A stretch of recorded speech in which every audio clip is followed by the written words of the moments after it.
क्या है वो काला सच जो आप सभी से छिपाया गया? डॉक्टर अंबेडकर को भाषण देने से क्यों रोका गया था? क्या आप सबको इन बातों की सच्चाई के बारे में पता है? आज हम इन्हीं के बारे में बात करेंगे।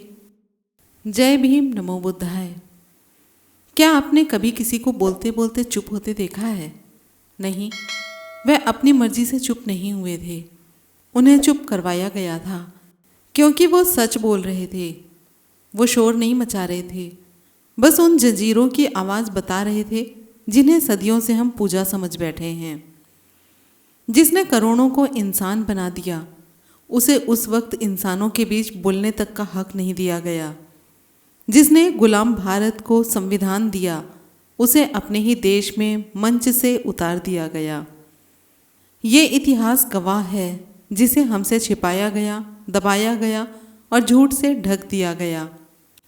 आज आप जिस समाज में बराबरी की बात करते हैं, जिस टीवी पर, सोशल मीडिया पर बोलते हैं, लिखते हैं, क्या कभी आपने सोचा वो बोलने का हक आया कहाँ से? उस हक के लिए किसने अपना लहू जलाया था? इस वीडियो को अगर आप पूरा नहीं देखना चाहते तो प्लीज़ इसे यहीं छोड़ दीजिए, क्योंकि सच हमेशा कड़वा होता है और बहुत से लोगों को कड़वी चीज़ें पसंद नहीं आती हैं। अगर आप पहली बार इस चैनल पर आए हैं तो इसे सब्सक्राइब ज़रूर कर लीजिए, क्योंकि यहाँ आपको वो मिलेगा जो किताबों में छिपा दिया गया, जो पाठ्यक्रम से काट दिया गया और जो इतिहास के काले पन्नों में दबा कर रखा गया। अगर आपके मन में कोई सवाल है तो हमारे इंस्टाग्राम और फेसबुक से जुड़ सकते हैं।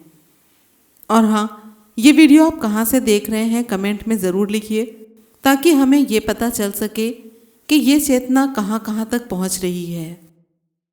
कभी सोचा है आपने कि जिसने हमको इंसान कहने का हक दिया, उसे मरने के बाद भी 2 गज जमीन नहीं मिली? जिसने हमें बोलने का अधिकार दिया, उसे खुद बोलने से रोक दिया गया। जिसने संविधान लिखा, उसी के हाथों से मंच छीन लिया गया। ये सब यूं ही नहीं हुआ। ये एक सोची समझी साजिश थी, ताकि हम कभी ये जान ही ना सकें कि हमारे लिए कौन लड़ा और किसे हर बार चुप कराया गया। आज जिस सच के बारे में हम बात करने वाले हैं, वो सिर्फ बाबा साहेब अम्बेडकर की ही नहीं, बल्कि वो आप सबके आत्मसम्मान की भी कहानी है।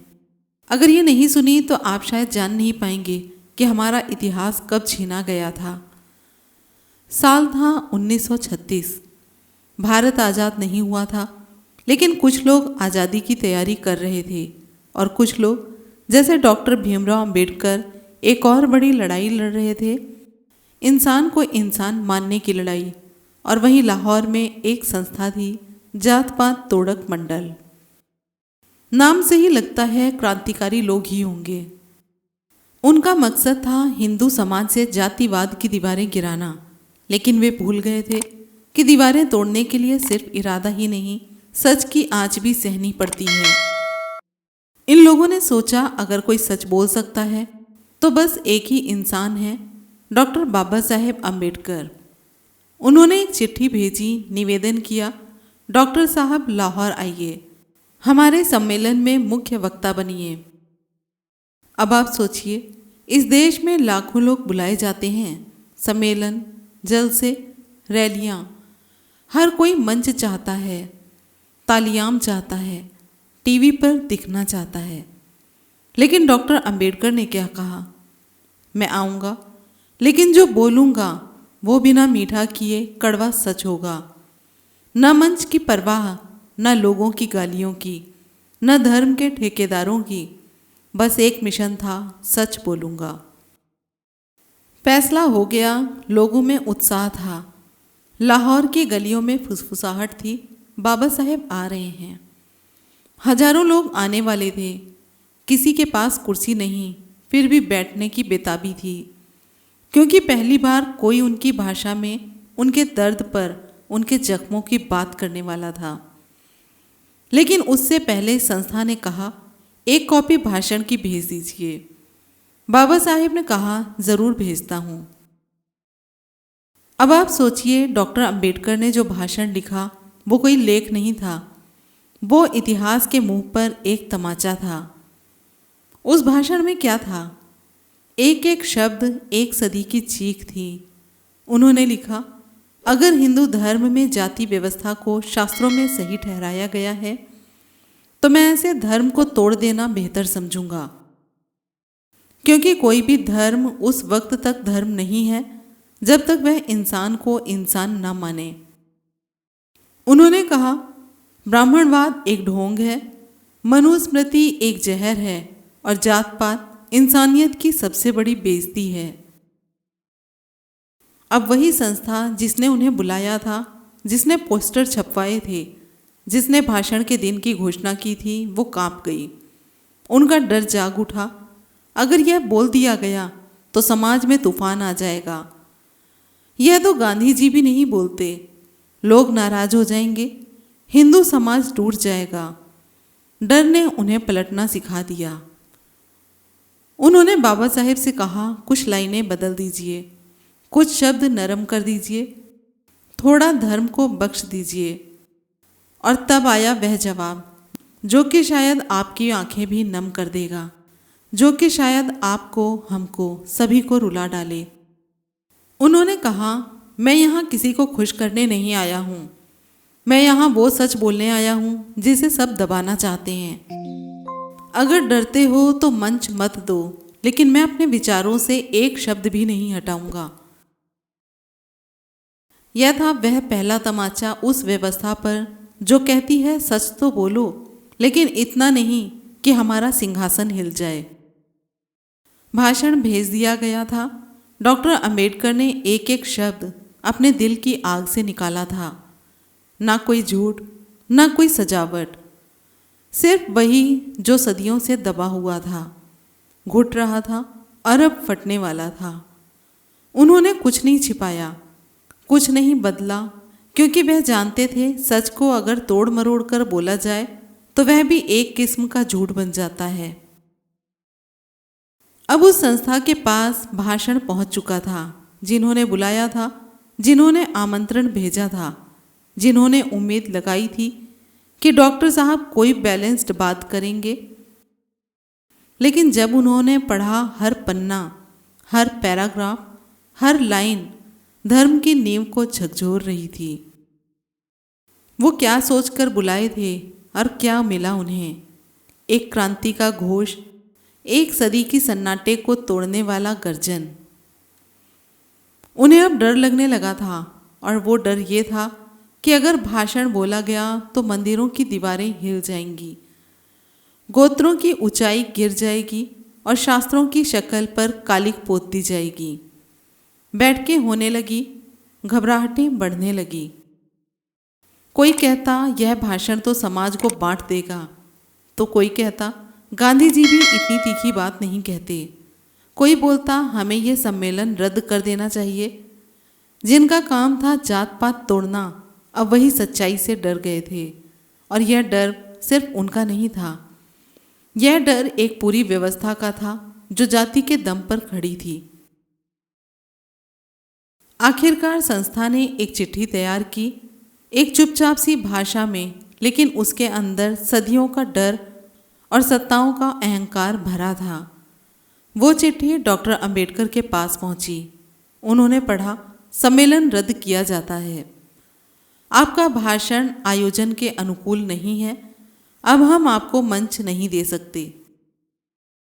अब सोचिए, जिस व्यक्ति को उन्होंने खुद बुलाया, जिसके नाम पर हजारों लोगों को बुलाया, जिसकी वजह से उनका सम्मेलन लोगों की नज़रों में आया, अब उसी को कह रहे थे आप मत आइए। क्यों? क्योंकि वो सच बोल रहे थे। यह सिर्फ एक आमंत्रण का रद्द होना नहीं था, यह उस व्यवस्था का डर था जो समझ चुकी थी कि अब झूठ की नींव में दरारें पड़ने लगी हैं। और उधर इसकी भनक ब्रिटिश हुकूमत तक भी पहुंच गई।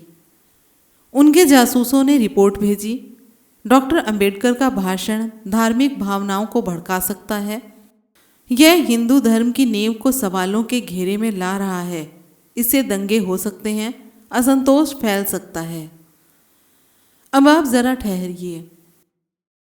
एक अकेला आदमी, न राजा, न फौज, न सत्ता, न संप्रदाय, सिर्फ एक कलम और विचार के बल पर ब्रिटिश सरकार तक को डरा रहा था। क्यों? क्योंकि वो कह रहा था तुम सब इंसान हो, तुम्हें किसी भी धर्म के नाम पर नीचा दिखाने का हक किसी को भी नहीं है। ब्रिटिश सरकार डर गई, संस्था पीछे हट गई, हिंदू धर्म के ठेकेदार तिलमिला उठे। अब डॉक्टर अंबेडकर के खिलाफ दो ताकतें खड़ी थी, एक धर्म की सत्ता और दूसरी साम्राज्य की हुकूमत।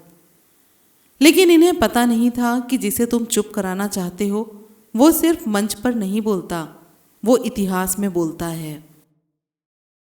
रात गहरी थी, देश सो रहा था, लेकिन एक आदमी जाग रहा था। उसके पास ना कोई सभा थी, ना कोई भीड़, ना ताली बजाने वाले लोग, बस एक कलम, एक कागज और एक दिल जिसमें सदियों का दर्द सुलग रहा था। उस आदमी का नाम था डॉक्टर भीमराव अंबेडकर। मंच छीन लिया गया था, जिन्होंने बुलाया था वो खुद डर गए थे, लेकिन बाबा साहब डरने वालों में से नहीं थे। उन्होंने रात में अपना भाषण फिर से पढ़ा, हर शब्द को गौर से देखा, हर वाक्य को महसूस किया और फिर खुद से कहा, अगर इस देश में मुझे बोलने नहीं दिया जाएगा तो मैं वह बात लिख दूंगा ताकि सदियों तक पढ़ी जाए, ताकि उस सच्चाई को कोई मिटा ना सके, कोई बदल ना सके। और वे डॉक्टर अंबेडकर ने वह किया जो आज़ादी की लड़ाई का सबसे क्रांतिकारी मोड़ बन गया। उन्होंने अपनी जेब से पैसे निकालकर एक प्रेस से संपर्क किया। ना किसी बड़े प्रकाशक की मदद, ना कोई संपादक, ना मीडिया का प्रचार, सिर्फ एक इंसान जो अकेला था पर सच के साथ खड़ा था। उन्होंने उसी भाषण को एक किताब के रूप में छपवाया। एक भी शब्द नहीं बदला, एक भी पंक्ति नहीं हटाई, एक भी विचार नहीं छिपाया, क्योंकि वो जानते थे अगर सच की एक भी किरण छिपा दी जाए तो अंधेरे को और ताकत मिल जाती है। और उस किताब का नाम रखा गया जाति का विनाश, अनहिलेशन ऑफ कास्ट। अब आप ज़रा सोचिए, जो बातें सुनने नहीं दी गई, जिसे मंच पर बोलने से रोका गया, वही बात अब किताब बनकर हर कोने में पहुंचने लगी। लोग पढ़ते गए, चौंकते गए, कांपते गए, क्योंकि उन्होंने पहली बार किसी किताब में वो दर्द पढ़ा जो अब तक सिर्फ दलित बस्तियों की आंखों में दिखता था। इस किताब ने सिर्फ हिंदू समाज को ही नहीं हिलाया, बल्कि पूरी सत्ता की नियम को सवालों में बदल दिया। यह किताब सिर्फ एक विचार नहीं, बल्कि एक घोषणा पत्र थी नए भारत की। इसमें लिखा था, हम मंदिर की सीढ़ियों पर माथा नहीं टेकेंगे जब तक हमें इंसान नहीं माना जाएगा। हम ऐसे धर्म को छोड़ देंगे जो हमें अपवित्र कहता है। ऐसा रास्ता बनाएंगे जो हमें बराबरी का दर्जा देता है। और यही किताब वो आधार बनी जो आगे चलकर डॉक्टर अंबेडकर को बौद्ध धर्म की राह पर ले गया। सत्ता ने उन्हें मंच से उतारा, लेकिन वो इतिहास के मंच पर चढ़ गए। धर्म के ठेकेदारों ने उन्हें चुप कराया, लेकिन उन्होंने अपने विचारों को लाखों जुबानों तक पहुंचा दिया। ब्रिटिश सरकार ने उन्हें खतरा माना, लेकिन उन्होंने ऐसी किताब लिख दी जिसे आज भी दुनिया की सबसे क्रांतिकारी रचनाओं में गिना जाता है। अब आप बताइए, एक इंसान जो दलित था, अछूत कहलाया, जिसे स्कूल में बैठने नहीं दिया गया, जिसे नल से पानी पीने का हक तक नहीं दिया गया था, जब वह बोलने खड़ा हुआ तो पूरा समाज कांप गया। क्या यही नहीं बताता कि सच में कितनी ताकत होती है? लेकिन सबसे बड़े दुख की बात क्या है?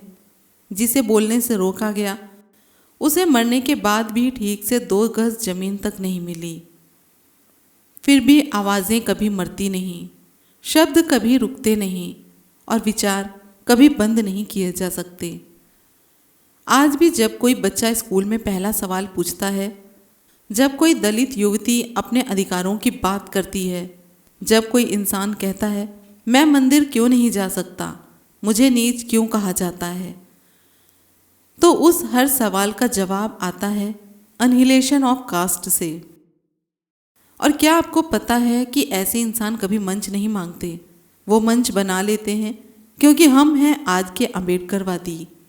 अगर ये सच्चाई आपके दिल से छू गई हो, अगर आपको लगा हो कि बाबा साहेब की आवाज़ को फिर से जिंदा करना ज़रूरी है, तो इस वीडियो को शेयर कीजिए, कमेंट कीजिए और ज्वाइन बटन के ज़रिए हमारे संघर्ष का हिस्सा बन जाइए। आपके एक समर्थन से हम एक और दबे हुए सच को बोलने की हिम्मत पाते हैं। अब दीजिए इजाज़त, मिलेंगे फिर अगली वीडियो में एक दबे हुए सच और एक सवाल के साथ। जय भीम, नमो बुद्धाय, जय संविधान।